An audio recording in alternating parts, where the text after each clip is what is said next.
Olá! Hoje a gente vai mergulhar num assunto que mexe com a vida de todo mundo, mas que muitas vezes parece um labirinto de regras complicadas: as compras do governo. Afinal, para onde vai o dinheiro dos nossos impostos? Pois é, a resposta para isso, na maioria das vezes, está num processo com um nome que todo mundo já ouviu falar: licitação. É o jeito oficial que o governo tem para comprar, olha, literalmente de tudo, desde um simples lápis até uma ala inteira de hospital. Então vamos lá. A gente vai começar entendendo as regras do jogo. Depois, vamos ver uns exemplos bem legais de como fazer isso de forma inteligente. Na sequência, a gente entra nos casos em que as regras são, digamos, ignoradas. Tem também uma história de um asfalto bilionário bem controversa. E para fechar, vamos ver o impacto que tudo isso tem na vida das pessoas de verdade. Então vamos começar pelo básico. O que é essa tal de licitação? Pensa assim. É um conjunto de regras criado para garantir que, na hora de usar o dinheiro público, o governo escolha a melhor proposta, com justiça e principalmente com transparência. Simplificando bastante, é uma competição obrigatória. E quem dita as regras desse jogo todo é a nova Lei de Licitações, a Lei 14.133. É ela que está valendo agora. Mas, olha, nem sempre esse processo precisa ser sinônimo de lentidão e burocracia, viu? Tem órgãos públicos usando essas regras de um jeito muito esperto para ganhar eficiência.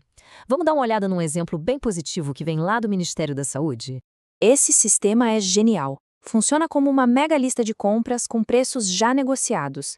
Isso permite que estados e municípios comprem o que precisam de forma muito mais ágil e o melhor, com uma economia que pode chegar a 40%. É a prova de que centralizar, às vezes, é o caminho para ser mais eficiente. E para um gestor de uma cidade pequena conseguir usar essa lista de compras, o caminho é super bem definido. São 7 passos, tudo bem amarradinho para garantir a transparência e a segurança jurídica do começo ao fim. E olha só o tipo de coisa que dá para conseguir por esse sistema. Desde ambulâncias do SAMU e tomógrafos, até equipamentos super específicos para laboratórios e vacinas. É um jeito de fortalecer o SUS no país inteiro de verdade. Isso mostra que não é mágica. Quando tem gente competente e com vontade de fazer o certo, o sistema funciona. E funciona muito bem. Mas e quando as regras são deixadas de lado? Infelizmente, nem tudo são flores. Existem muitos casos em que as regras são contornadas ou simplesmente ignoradas. Alguns contratos pulam a etapa da competição, muitas vezes de um jeito bem questionável. Olha esse caso em Curais Novos. A prefeitura simplesmente fechou um contrato de R$ 80 mil sem licitação, sendo que a lei só permite fazer isso para serviços de até 50 mil, quer dizer, 60% acima do teto. Isso já acende um grande alerta, né? E a coisa pode ficar bem maior.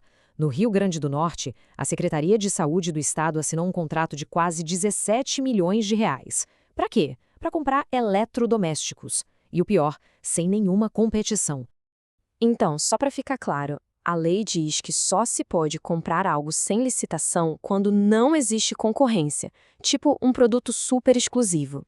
Agora, desde quando eletrodoméstico é um item sem concorrência no mercado? Pois é. Agora a gente vai para um caso que está em outra escala.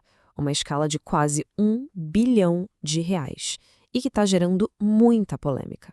O governo do Rio de Janeiro está preparando essa licitação gigantesca para serviços de asfalto, mais de 950 milhões de reais. Só que tem um pequeno detalhe nessa história. O problema é que a licitação não diz onde o asfalto vai ser usado. Nenhuma rua, nenhuma estrada, nada. A ideia é decidir isso depois.